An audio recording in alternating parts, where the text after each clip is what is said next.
Hello everyone, this is Leon. Leon is feeling very sleepy right now, so he is just going to be resting in the background while we read a really great story. So our story today is called Miss April and Miss May, and it's written and illustrated by Karen Dugan and published by the Griffin Press. So we're going to read this story, and this guy is just going to be snoozing in the background. All right. Ever since she was a girl,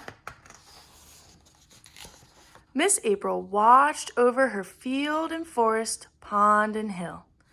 Everything she had, she shared with Miss May. So alike, they could have been sisters. Whether they argued in birdese, murmured in buglish, whispered in reptili, or shouted in mammalian, they did their best always to end with a good laugh. Every minute of their day was filled with something to do. Make seed and peanut butter sandwiches for the birds, rescue caterpillars, buy acorns and water baby trees, watch ants, tickle the wind, climb rocks, admire clouds, compliment wildflowers, sit for dragonflies, take grass naps, hum with bumblebees, and make moss beds for toads.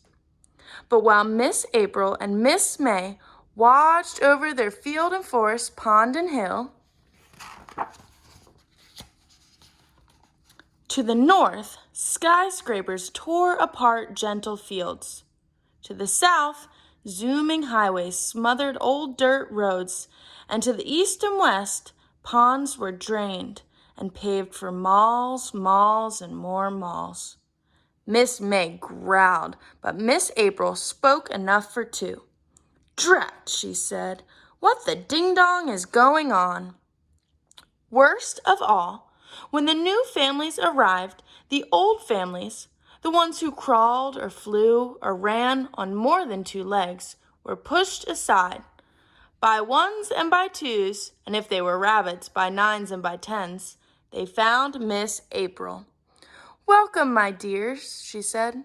"There's room for all, and I promise not one blade of grass will be pulled or one leaf plucked as long as I can get around on my bony old legs." And all was well. Until the morning Miss April fell out of her favorite tree. "Drat," said Miss April, "I won't go to the Ding-Dong Hospital. Who would take care of everyone?" "Don't worry," said Miss May. "It will be all right." Every day, Miss May watched over Miss April, and every night, tip, tip, tap, she watched over the field and forest, pond and hill.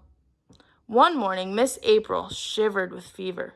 Miss May knew how to brew a get-well tea, yet the fever would take its time. But time they did not have.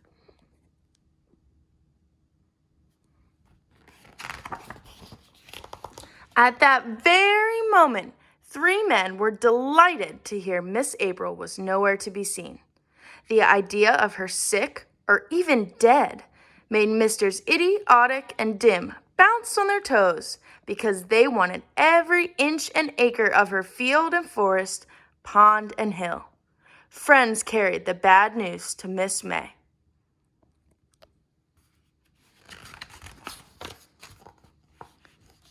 She trotted up to the attic.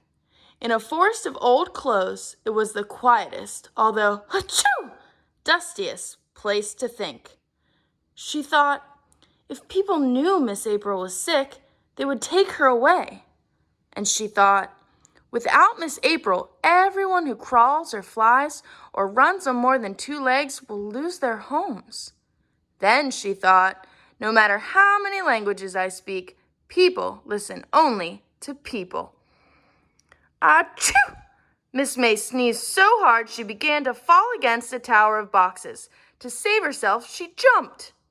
In a dusty mirror, and with one more achoo, Miss May found her idea.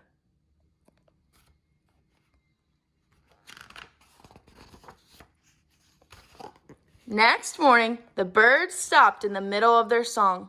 The earth shook, trees shuddered, and dust billowed as machines roared up to Miss April's stone wall.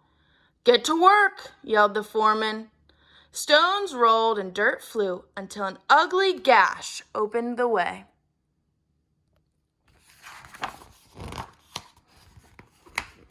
Miss April, in her best hat, jumped from behind a bush and hopped here, there, and down into a hole.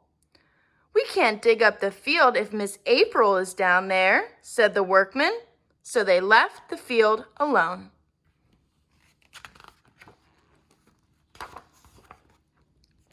When they tried to chop down the forest, in the tallest pine swung Miss April.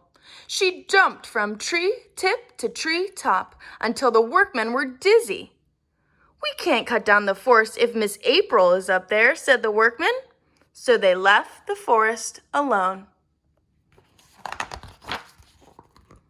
When they tried to drain the pond, in the middle on a rock sat Miss April.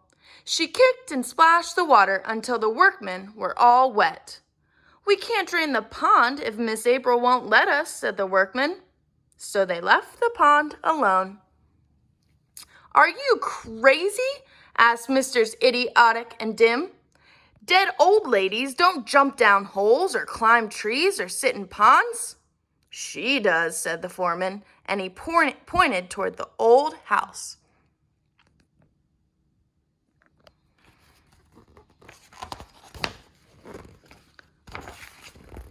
Over the porch rail and into the sunlight leapt a small figure. The tall grass parted like a fine-toothed comb as the figure trotted, tip, tip, tap, down to the broken wall. She walked like Miss April. She looked like Miss April, and she sure sounded like Miss April. "Drat," she said, "what the ding-dong are you boys doing to my beautiful wall?" "Why, Miss April," said Misters Idiotic and Dim, "we thought you were dead." "Do I look dead? Do I even look tired?" Through the heavy veil on her best hat, they saw only her bright, bright eyes. "Come with me," she said, and back up the hill she trotted, tip, tip, tap. Misters Idiotic and Dim followed, clump, bump, thump. "Tea, boys?" asked Miss April. The tea smelled like the sweet, watery wind after summer rain. "Cookies, boys?" asked Miss April. The spicy cookies bit the tips of their tongues and flaked like brittle autumn leaves. The three men sighed.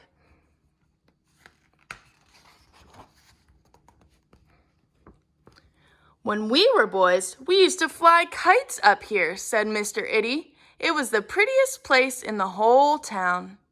"It still is," said Miss April. "We climbed your tallest pine, and the wind rocked us back and forth," said Mr. Oddick. "It still does," said Miss April. "We built dams in the pond and watched frogs and dragonflies lit on our noses," said Mr. Dim. "They still do," said Miss April. "Boys, you may always play here." "For I promised this field and forest, pond and hill would always be," said Miss April. "But Miss April," said Mr. Iddy, "1, this empty land is wasted. 2, you can't keep old promises," said Mr. Oddick, "or stop progress. And 3, you're too old to be left alone," said Mr. Dim. "Wasted land? Old promises? All alone?" said Miss April as the parlor door opened. "Boys, may I introduce my nieces from back east and my cousins from down south. Here are my uncles from out west and my aunts from up north." The room swelled with all shapes, all sizes, all colors of skin and hair. They each had Miss April's bright, bright eyes and friendly smile, some with sharp, sharp teeth. "Look at the time," said Misters Idiotic and Dim. "Thank you for the tea, but we must run." And run they did, Down the hill, past the stone wall, followed by every bulldozer, dump truck, and backloader, all the way to town.